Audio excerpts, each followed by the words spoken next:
السلام عليكم وعواشركم مبروكه. وبمناسبه رمضان الله يدخل علينا بالصحه والرزق والسلامه، غادي نشارك معكم الطريقه ديالي باش كنصايب السلو منذ سنين، ودي الطريقه ديالي باش كنستعمل.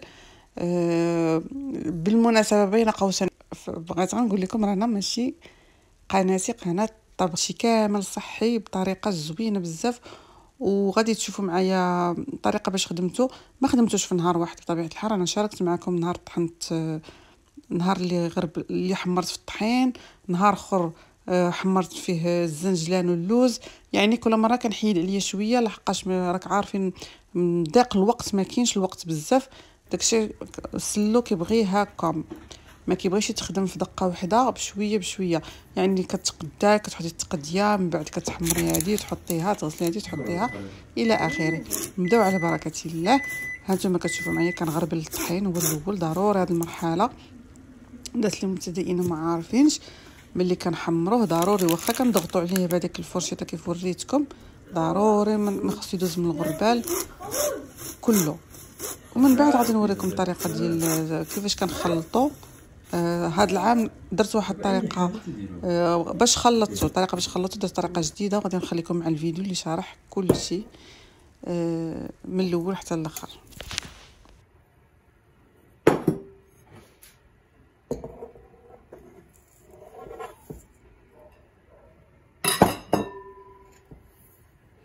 غنطحنوا هكا، غادي نخلطوا هكا شويه بشي معلقه هكا. درت هادي عاد اش غادي نديرو في العجانه، غادي نشوف واش غادي يتحرك ليا، واش غادي يتخلط ليا مزيان. الا جاني صعيب راه ديك الساعه غادي نديرو في القصريه كيف مولفه كندير، وغادي نخلطو غير بيديا في القصريه.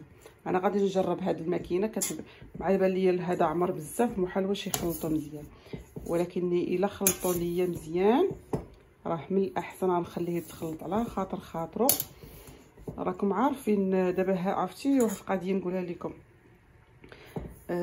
راه الزيت ديال الزنجلان والزيت ديال اللي في اللوز راه كيطلق من بعد مع التخلاط، ومن الاحسن تخليوه يبات، ما تزربوش. يبان لكم مثلا شويه ناشف ولا شي حاجه، لا خليوه يبات.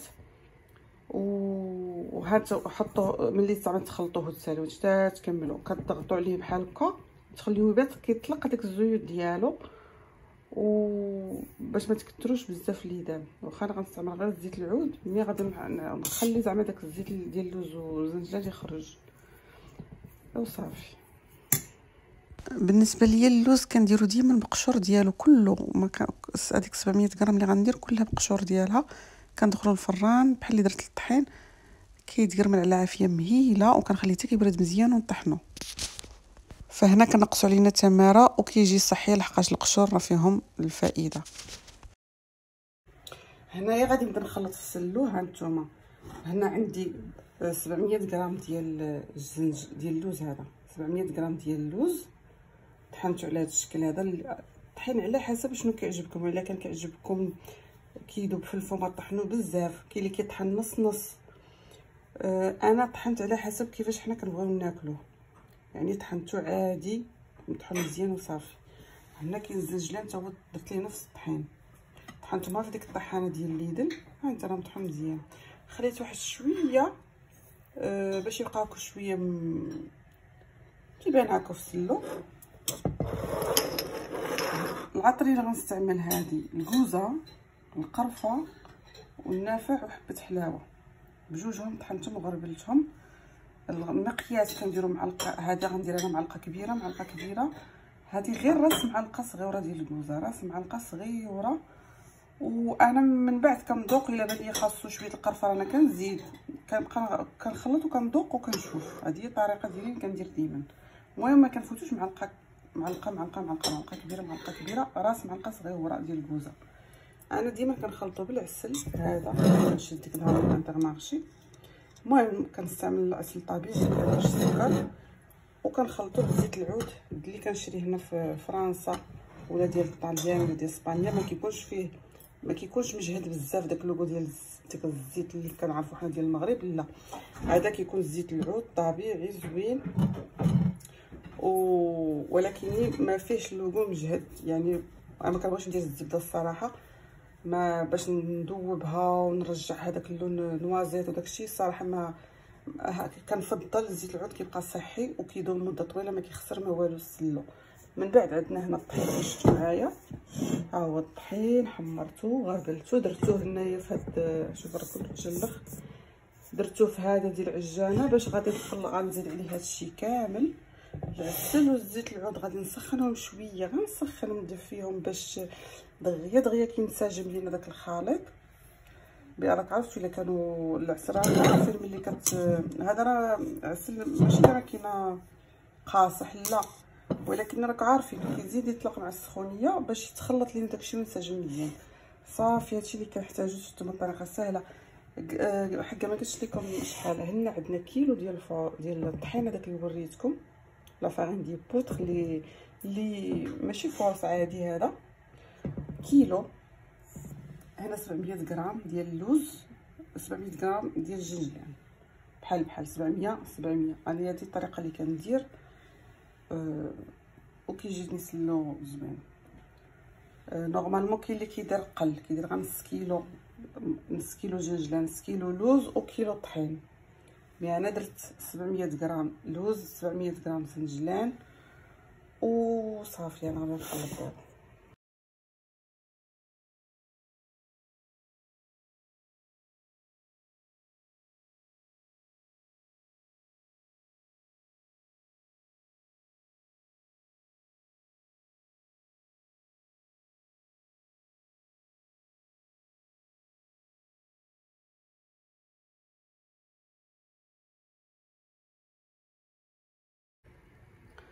هنا غادي ندير هذاك القرفه، ها هي عندك غتغالطوا، انا حطيتهم هنا.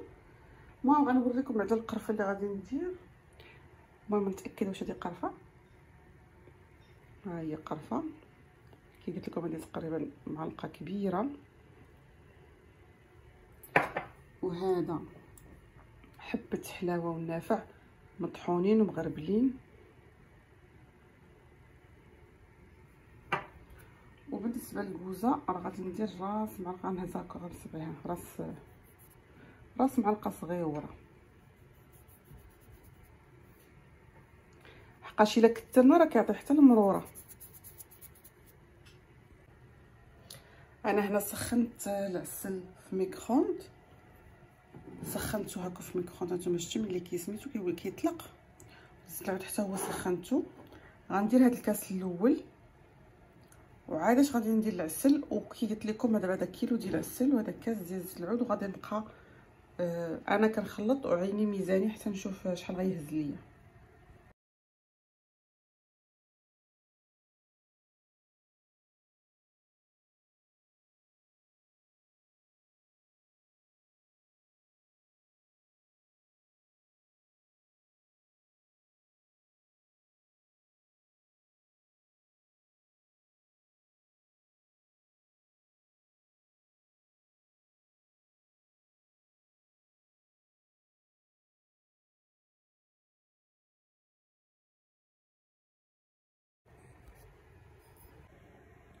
هنايا درت 2 كيسان ديال الزيت، ودرت تقريبا نص قرعه.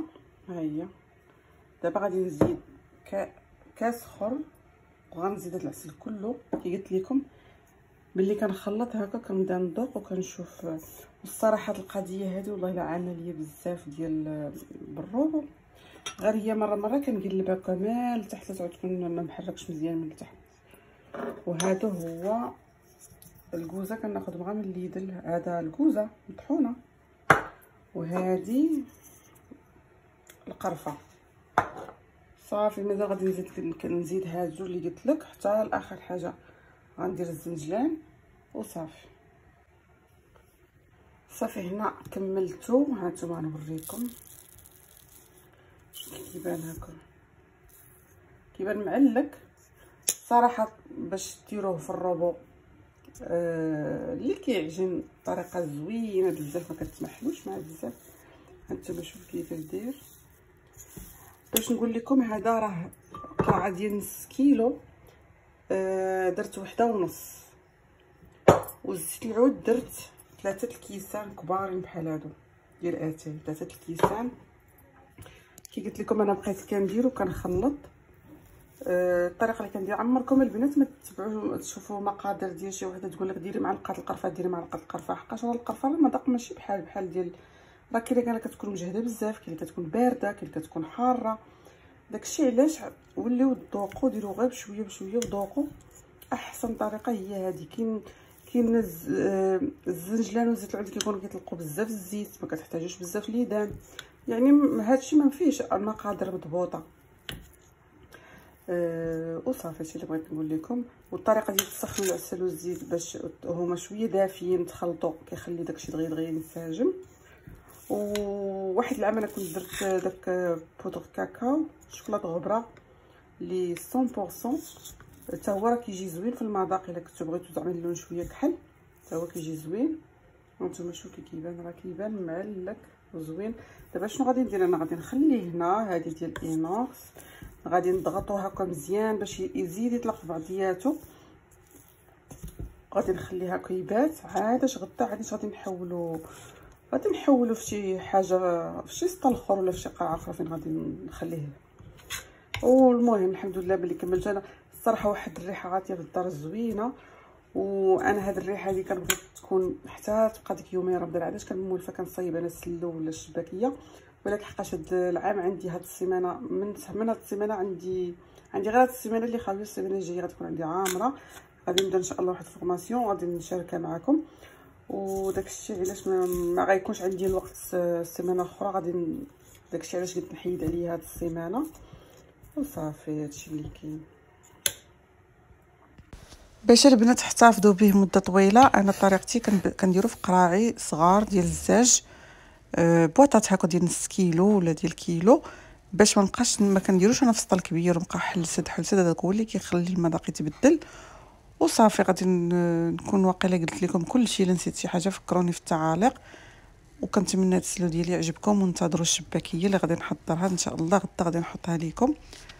ومع السلامه وبالصحه والراحه.